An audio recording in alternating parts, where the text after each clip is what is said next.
The Science of Reading by Ariel Castleman.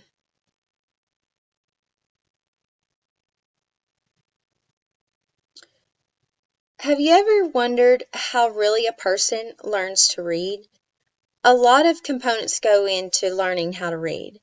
An individual does not automatically know how, such as like just picking up on things along the way as getting older, such as speaking. It is a learned process that we will dig deeper into learning as we get further along in the slides. What is the science of reading? The science of reading includes all the methods that have been found through various research that work together for the success of a student's reading ability. There are certain quality factors that need to be included in order for the student to be able to read successfully. Part of the science of reading are the theoretical models. There are 4 theoretical models, and the first one is the simple view of reading. The simple view of reading is a research that is supported by representation of how reading comprehension develops. Word recognition and language comprehension are 2 important components. One must be able to read the words and understand what that word means in order to fully understand what is read. The formula for the simple view of reading is decoding times language comprehension equals reading comprehension. And within decoding is phonological awareness, phonemic awareness, phonics, and then language comprehension is fluency, vocabulary. It's all linked together for the ending of reading comprehension. Until students can make sense of print, reading is not possible.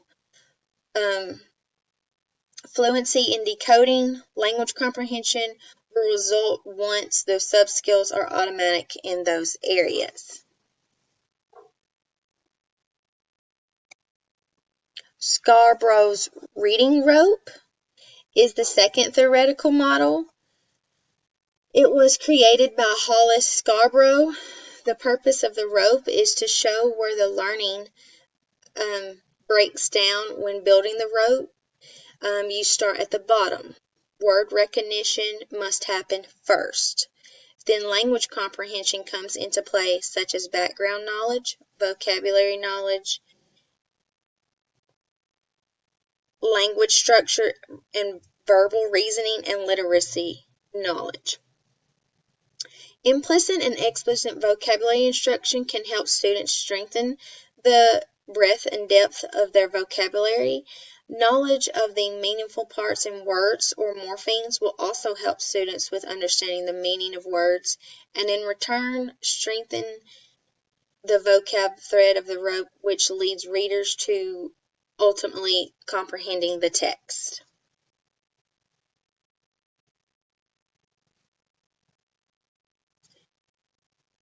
The other one is the 4-part mental processor, which includes phonological processor, orthographic processor, meaning processor, and context processor.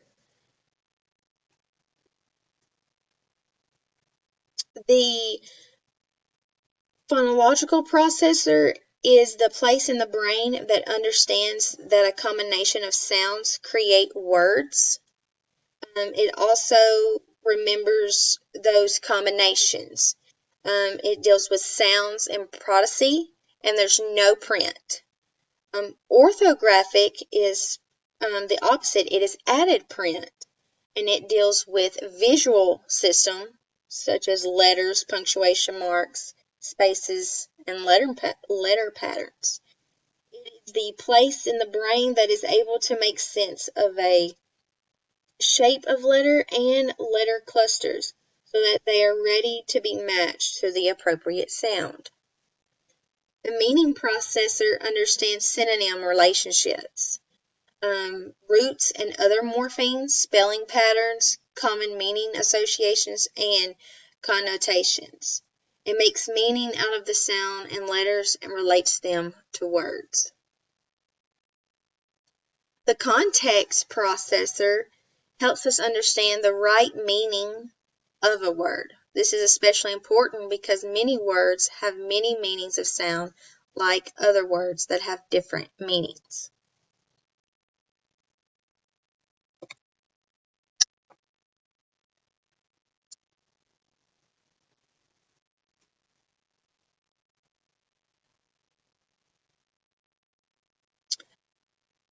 The next theoretical model is Airy's phases of word level reading, which are pre-alphabetical, partial alphabetical, full alphabetical, and consolidated alphabetical.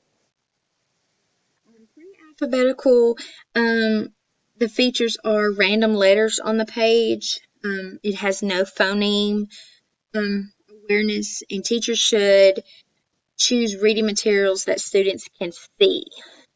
Partial alphabetic are some letter sound correspondences, lack of full understanding of the vowels, or like Humpty, a student might write just HMT, and for Dumpty, they might write DPD.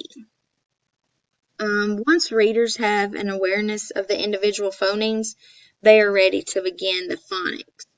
And decodable text should be used in which the students are encountered words to practice reading during this level.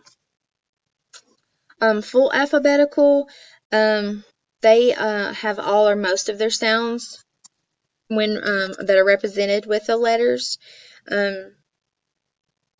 such as for cane, a student might write CAM, or for night, they might write NIT instead of writing it NIGHT. They have a better handle on vowels and can receive instruction on different vowel patterns. That's a way that teachers can teach students on this level. And then the last one is consolidated. And consolidated, it focuses, it shifts to spelling patterns, and it uses standard letter combination and letter sequence. And it says a child can read all sorts of text since their brain is essentially functioning as an adult's brain.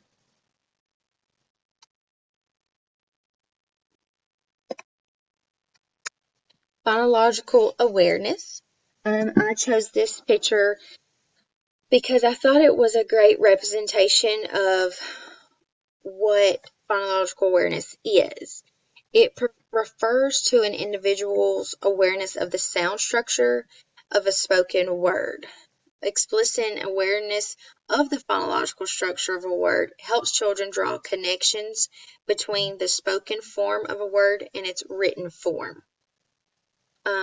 The phonological awareness is like the big umbrella. It's like the overall thing that has parts under it that help you overall, such as words and sentences that can be broken down, syllables, onset, rhyme alliteration, and then the phonemic awareness is blending, segmenting, isolation, addition, deletion, and substitution.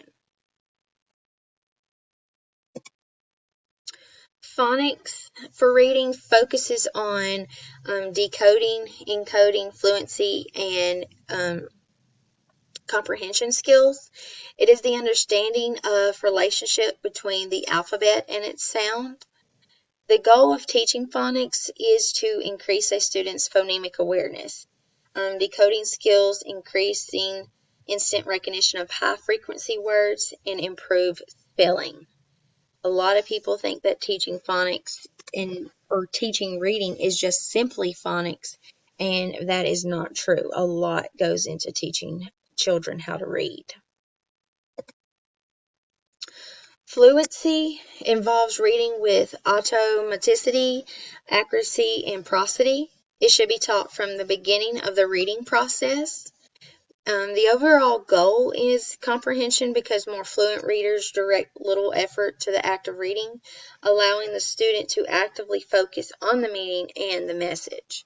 When you read more fluently, you're more than likely to understand what you're reading at the end versus if you're having to stop and decode the word to say the word and then try to think back what that word means. Vocabulary is really important also in reading. It is a major component to reading. It happens to be one of the problems with reading comprehension. In order for a student to expand their vocab, they must read widely to see the words multiple times and even be able to make inferences. Students need direct instruction to be able to understand and use the words when talking and writing.